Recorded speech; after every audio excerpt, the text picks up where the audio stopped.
Hello everyone, good evening, नमस्कार, जय हिंद। स्वागत है आप सभी का डागर कॉन्सेप्ट के इस ऑनलाइन प्लेटफॉर्म पे। तो भी कैसे हैं आप सभी लोग? उम्मीद करती हूँ सब लोग बहुत अच्छे होंगे। फिजिकल की तैयारी आपने दुगने जोश में शुरू कर दी होगी। तो भी फिजिकल की डेट्स आ चुकी हैं और आप सभी लोगों को अपने अपने एआरओ के फिजिकल का भी पता चल गया होगा कि आपके फिजिकल किस दिन होने वाले हैं। अब फिजिकल के दौरान एक जो सबसे बड़ा मुद्दा बच्चों के बीच में है, जो समस्या का विषय है, वो है कि आपको फिजिकल के दौरान कौन कौन से डॉक्यूमेंट्स अपने साथ लेके जाने हैं। तो अपनी इस वीडियो में आज हम उसी बारे में बात करेंगे कि आपको कौन कौन से डॉक्यूमेंट्स रेडी करके लेके जाने हैं। तो आइए चलते हैं अपनी वीडियो की तरफ। तो भी सबसे पहले तो आपको कौन कौन से डॉक्यूमेंट लेके जाने हैं वो आपकी इंडियन आर्मी ने आपके नोटिफिकेशन में अच्छे से बता रखा है कि आपको कौन कौन से डॉक्यूमेंट्स अपने साथ लेके जाने हैं। तो हम इंडियन आर्मी के नोटिफिकेशन से ही उन चीजों के बारे में पता करेंगे कि क्या क्या आपको अपने साथ लेके जाना है। तो देखिए, नोटिफिकेशन को जब आप पढ़ेंगे तो आपको फेज 2 करके इस तरह पॉइंट नंबर 21 मिलेगा और इसमें क्या लिखा हुआ है।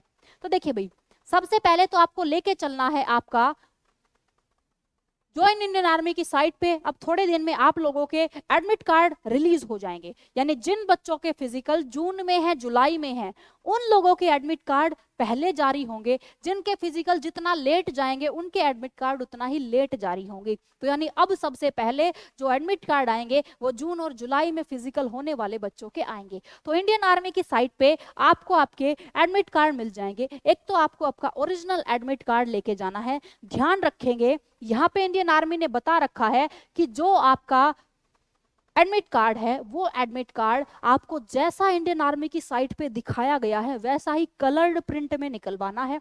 उसको शिंक नहीं करवाना है। शिंक का मतलब है पेज की बचत के लिए आपको उसका फॉन्ट साइज छोटा करवाना नहीं है। ओरिजिनल जिस फॉन्ट में दिया गया है उसी फॉन्ट में आपको लेके जाना है। टेढ़ा मेढ़ा मोड़ तोड़ के वो आपको फोल्ड करके नहीं रखना, सीधा आपका एडमिट कार्ड बिल्कुल होना चाहिए। ठीक है, यहाँ पे लिख रखा है colour printed, laser printed, good quality paper, no don't shrink the size. Size नहीं घटाना है, ओरिजिनल साइज में लेके जाना है। अच्छी क्वालिटी के पेपर पे आपको निकलवा के लेके जाना है। उसके बाद आपको क्या लेके चलना है? फोटोग्राफ। 20 फोटोग्राफ आपके, 20 फोटो आपको पासपोर्ट साइज लेके जाने हैं, जिनका सफेद बैकग्राउंड होना चाहिए। बैकग्राउंड सफेद हो और फोटो जो आपके हो वो 3 महीने से ज्यादा पुराने नहीं होने चाहिए। यानी जिन बच्चों का अब जून जुलाई में फिजिकल है उन बच्चों को अभी अपने फोटो खिंचा लेने चाहिए, और जिनका फिजिकल नवंबर दिसंबर में जाके होगा उनको अभी फोटो अगर खिंचाओगे तो आपके फोटो पुराने हो जाएंगे, फिर आपको दोबारा कराने पड़ेंगे। तो 3 महीने से ज्यादा पुराने आपके फोटो नहीं होने चाहिए। और उसके साथ साथ आपके फोटो में आपको अच्छे से फोजी जो कटिंग होती है ना, अच्छे से बाल, हेयर कट आपका अच्छे से होना चाहिए। शेविंग वगैरह बनवा के तब आप लोगों को अपने फोटो खिंचाने हैं और वो फोटो अपने साथ लेके चलने हैं। ठीक है, उसके बाद आपको क्या लेके चलना है? आपके जितने भी एजुकेशनल सर्टिफिकेट हैं, यानी अगर आपने 10वीं पास कर रखी है, 12वीं कर रखी है, 8वीं कर रखी है, जो भी एजुकेशनल आपके पास सर्टिफिकेट हैं वो सारे सर्टिफिकेट आप अपने साथ लेके चलेंगे। जैसे 8वीं पास कोई बच्चा है तो 8वीं के, 10वीं पास है तो 10वीं के, वो सारे आपको लेके चलने पड़ेंगे। उसके बाद आएगा डोमिसाइल सर्टिफिकेट, यानी जिसे आप स्थायी निवास प्रमाण पत्र भी बोलते हो, वो आपको अपने साथ लेके चलना है। जो आपका है वो आपको तहसीलदार या डिस्ट्रिक्ट मजिस्ट्रेट, जो आपको पता है आपकी तहसील में बनता है।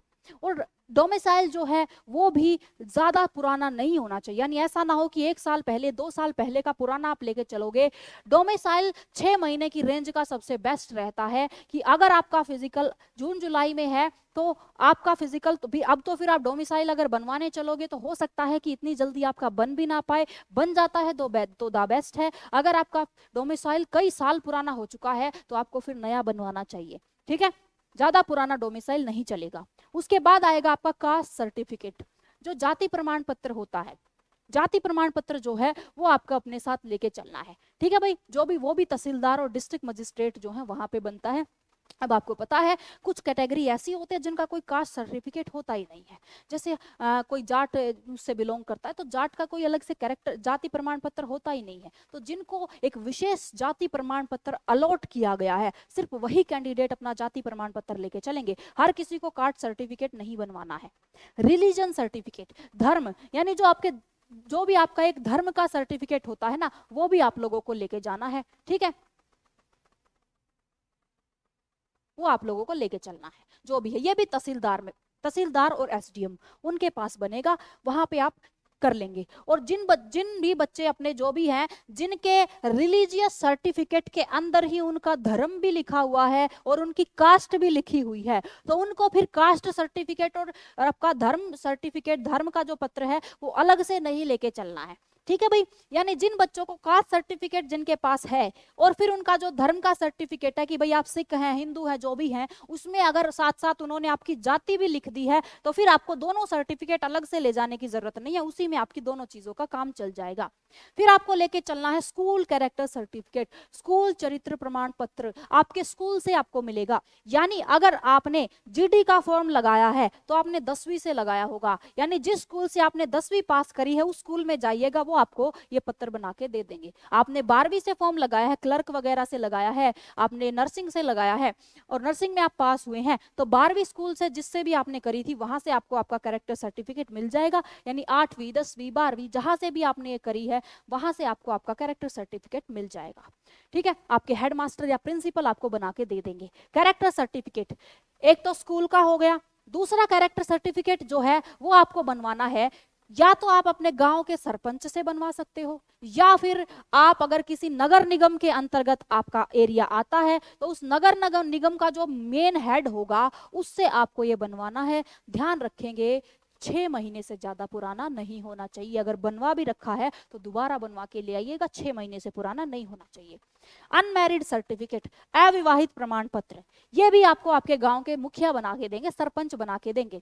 ठीक है, सरपंच बना के देंगे, लेकिन ये अनमैरिड सर्टिफिकेट जो है ये आपको ऐसे नहीं करना है कि आप कोई भी पर्चा अपने उनके पास ले जाएंगे, वो उस पर्चे पे अपने हाथ से लिख देंगे कि भाई ये फलाना बच्चा है, ये इसका ये पिताजी का नाम है, ये अविवाहित है, वो नहीं चलेगा। एक प्रॉपर फॉर्म होगा जो इंडियन आर्मी ने ही दे रखा है, वो भी मैं आपको लास्ट में बताऊंगी कौन सा फॉर्म लेके जाना, उसी पे सारा काम करवाना है, हाथ से लिखे कागज कभी भी नहीं चलेंगे। ठीक है, तो अभी हम ये अनमैरिड सर्टिफिकेट का अभी यहाँ पे होल्ड रखते हैं कि आपको कौन सा यहाँ पे कहाँ भरना है वो मैं बाद में बताऊंगी, बस इतना याद रखिएगा। अनमैरिड सर्टिफिकेट जो भी आपका है ये आपको गांव के सरपंच ही बना के देंगे, कहाँ बना के देंगे वो हम आगे बात करेंगे। नेक्स्ट है आपका रिलेशनशिप सर्टिफिकेट, यानी अगर आप किसी एक्स सर्विसमैन के बेटे हैं, किस कोई विडो है जो सर्विसमैन रहे हैं, उनकी कोई विडो है, विधवा है, यानी जो आपके रिलेशन के सर्टिफिकेट होते हैं वो सर्टिफिकेट आपको यहाँ से लेके चलने हैं। ठीक है, उसके बाद बात करेंगे आगे एनसीसी सर्टिफिकेट। एनसीसी सर्टिफिकेट जो भी है आपके, वो सर्टिफिकेट आपको अपने साथ लेके चलने हैं। ठीक है, चाहे ए हो बी हो जो भी हो वो आपको अपने साथ लेके चलना है। स्पोर्ट्स सर्टिफिकेट, यानी स्पोर्ट्स के सर्टिफिकेट, कोई स्पोर्ट्स में आपको मेडल मिला है, सर्टिफिकेट मिला है, वो आपको अपने साथ लेके जाना है।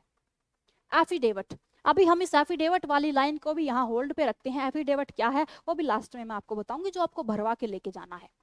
बोनस मार्क्स, बोनस मार्क्स का सर्टिफिकेट, यानी आपके पास एक से ज्यादा चीजें हैं, आपके पास स्पोर्ट्स का भी है, आपके पास रिलेशन का भी सर्टिफिकेट है, आपने कोई डिप्लोमा भी कर रखा है, आपके पास लाइसेंस भी है, इतनी सारी चीजें आपके पास हैं, तो उन सब का आपको एक सर्टिफिकेट, बोनस सर्टिफिकेट और बनवाना पड़ेगा। ये हर बच्चे के लिए जरूरी नहीं है, ये उसी बच्चे को लेके जाना है जिसके पास एक से ज्यादा अंक प्राप्त करने के माध्यम है, उस बच्चे को लेके जाना है, हर एक को नहीं लेके जाना है। पैन कार्ड और आधार कार्ड, आपका पैन कार्ड और आधार कार्ड आपको अपने साथ लेके चलना है। उसके साथ आपको लेके चलना है पुलिस कैरेक्टर सर्टिफिकेट, एक चरित्र प्रमाण पत्र। आपको पुलिस स्टेशन में जाके, पुलिस स्टेशन में आपका जो भी लगता है वहां पे आप जाओगे तो वो आपकी वेरिफिकेशन से करेंगे और उसके बाद वो आपको सर्टिफिकेट बनवा के दे देंगे। ठीक है, सरपंच नगर सेवक रेजिडेंस प्रूफ, ये आपके जो सरपंच है वो आपको देंगे। ठीक है, वो आपको लिख के दे देंगे कि भाई साहब ये जो बच्चा है ये बच्चा हमारे गांव का निवासी है। ठीक है, टैटू, टैटू वाला, यानी जो टैटू है, पहली बात तो जिस बच्चे ने कोई टैटू नहीं बनवा रखा है उस बच्चे को तो कोई प्रॉब्लम आएगी नहीं, उसको तो कोई फॉर्म लेके नहीं जाना। लेकिन अगर आपने टैटू बनवा रखा है तो उस टैटू के लिए भी एक अलग से फॉर्म भरा जाएगा, वो फॉर्म भी इंडियन आर्मी ने दे रखा है, उसके बारे में मैं बताऊंगी कहाँ पे दे रखा है, इसी नोटिफिकेशन में है। ठीक है, तो इतने सारे डॉक्यूमेंट्स आपके हैं। उसके अलावा अब हम आते हैं आपके फॉर्म के ऊपर कि कौन कौन से फॉर्म आपको लेके चलने हैं। तो डॉक्यूमेंट का आप सभी को क्लियर हुआ होगा, सारे आपके एजुकेशनल, 3 आपको कैरेक्टर सर्टिफिकेट लेके चलने हैं, एक स्कूल वाला, एक सरपंच वाला, एक पुलिस वाला, 3 कैरेक्टर सर्टिफिकेट लेके चलेंगे, 20 आपको पासपोर्ट साइज फोटो लेके चलने हैं, एक आपका एडमिट कार्ड हो जाएगा, आपको आपका डोमिसाइल लेके चलना है, कास्ट सर्टिफिकेट, आपका रिलीजियस सर्टिफिकेट ये आपको लेके चलना है, आपके पैन कार्ड, आपके आधार कार्ड, आपके रिलेशन के सर्टिफिकेट, ये सारे कागजात आपको लेके चलने हैं। उसके बाद हम आते हैं कि आपको कौन से फॉर्म हैं जो आपको भरने हैं उस समय, एफिडेविट क्या है, ये सब क्या है। तो आप जो भी आपका एआरओ लगता है, जब उस एआरओ की आई होगी नोटिफिकेशन, उसी नोटिफिकेशन में सबसे लास्ट में इंडियन आर्मी ने ये सारे के सारे फॉर्म यहाँ पे दे रखे हैं। तो यहाँ पे आप देखोगे, यहाँ पे आप देखोगे ये सारे के सारे फॉर्म इंडियन आर्मी ने अपनी साइट पे पहले से ही दे रखे हैं। ठीक है भाई, पहले से ही दे रखे हैं। तो ये फॉर्म आपको भरने हैं। जैसे सबसे पहले मैं बात करूंगी इस फॉर्मेट की।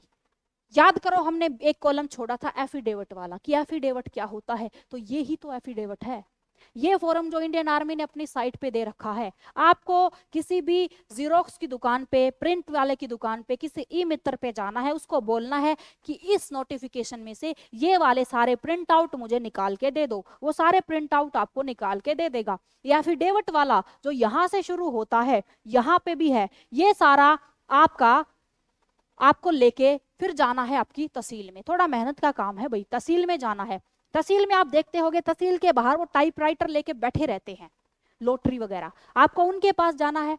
उनके पास जब आप जाएंगे तो उनको जाके आपको ये एफिडेविट का प्रिंट पकड़ा देना है कि ये मेरा एफिडेविट है, इंडियन आर्मी में मेरा पेपर पास हो रखा है, फिजिकल के लिए मैं जा रहा हूं, मेरे इस एफिडेविट को 10 रुपए के स्टैंप पेपर पे टाइप करके दे दीजिए। जैसे आपने भी देखा होगा, आप कभी कोई रजिस्ट्री करवाते हो, कोई भी चीज खरीदते हो, बेचते हो, तो एक एफिडेविट बनता है, एक कागज पे वो स्टैंप लगा के लिखता है कि मैं पुत्र श्री फलाना गांव इसका निवासी हूं, मैं अपने पूरे होशो हवास में ये घोषणा करता हूं। इस तरह की चीजें देखी होंगी ना, इसी तरह से वो सारी चीजों को टाइप करके आपको दे देगा, वो खुद कर देगा, आपको इसमें टेंशन लेने की जरूरत नहीं है। उसके बाद ये है आपका कि भाई कोई खेल वगैरह में अगर आपका इंटरेस्ट है ना, तो उस खेल वगैरह को आप जरूर सेलेक्ट कर लीजिएगा, आपको फायदा मिलेगा।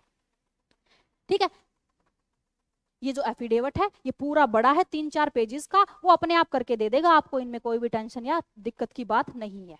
ये है आपका भाई tattoo certificate, body tattoo certificate. अगर बॉडी पे कोई टैटू आपने बनवाया है तो वो टैटू वाले बच्चे को ये फॉर्म भरना है। ठीक है, ये फॉर्म आपको भरना है, सिग्नेचर वगैरह सारे कुछ आपको फोटो वगैरह चिपका के ये चीजें आपको लेके चलनी है। जिसकी बॉडी पे कोई टैटू नहीं है उसको ये फॉर्म नहीं लेके जाना। नेक्स्ट जो फॉर्म है आपका, ये टैटू वाला ही है, टैटू वाला ही है आगे, परमानेंट टैटू। ठीक है, कुछ तो होते हैं जिन्होंने हाथ पे एक छोटा सा टैटू बनवा रखा है, कुछ अपने ऐसी होती हैं जनजातियां जिन्होंने पूरे शरीर पे टैटू होते हैं, कहीं भी बॉडी पे टैटू होते हैं। तो ये पूरा 2 पेज का जो है वो पूरा टैटू का है, ये उन्हीं को ले जाना है जो टैटू बनवा रखा है, अदरवाइज नहीं लेके जाना। ये है आपका अनमैरिड सर्टिफिकेट। याद करो मैंने आपको बताया था कि आपके सरपंच के पास आपको जाना है, तो सरपंच के पास आपको उसके लेटर पैड पे नहीं लिखवाना है, ये प्रिंट का ये पेज आपको सरपंच के पास लेके जाना है, उनको बोलना है मेरा ये सर्टिफिकेट बना दो। बस इसमें आपका नाम, पिताजी का नाम, आपके घर का नाम, कॉलोनी, विलेज, पोस्ट ऑफिस क्या है, तहसील, डिस्ट्रिक्ट, स्टेट, पिन कोड सब भर दिया जाएगा। और उसके बाद जो आपके जो सरपंच जी हैं वो यहाँ पे मोहर लगा देंगे, अपने सिग्नेचर कर देंगे, वो प्रूफ कर देंगे इस बात को कि आप अनमैरिड हो, आपका सर्टिफिकेट रेडी हो जाएगा। ये आपके 2-3 आपको सर्टिफिकेट लेके चलने हैं। अनमैरिड वाला हर किसी को लेके चलना है, टैटू वाला केवल उन्हीं को लेके जाना है जिनकी बॉडी पे टैटू है, और ये जो आपका एफिडेविट है ये भी हर किसी को लेके चलना है। ठीक है भाई, एफिडेविट वाला हर किसी को लेके चलना है। बस ये फॉर्मेट है आपके, और आपके बाकी सारे डॉक्यूमेंट्स, ये सारे डॉक्यूमेंट्स आपको अपने साथ लेके चलने हैं आपके फिजिकल के दौरान। इनमें से अगर एक को भी आप मिस कर दोगे तो आपको वहां पे बहुत प्रॉब्लम्स का सामना करना पड़ जाएगा। सारे डॉक्यूमेंट अपने साथ लेके चलिएगा। अगर फिर भी आपका कोई डाउट रह जाता है, कोई क्यूरी रह जाती है, तो आप कमेंट में वो चीज़ मुझे बता सकते हैं। अगर वो बहुत ज़्यादा मेजर हुई तो उस पर मैं दोबारा अलग से वीडियो ज़रूर बनाऊंगी। तो मिलते हैं आपसे अपनी एक अगली वीडियो में ऐसी ही जानकारी के साथ। तब तक के लिए जय हिंद, जय भारत, धन्यवाद सभी को।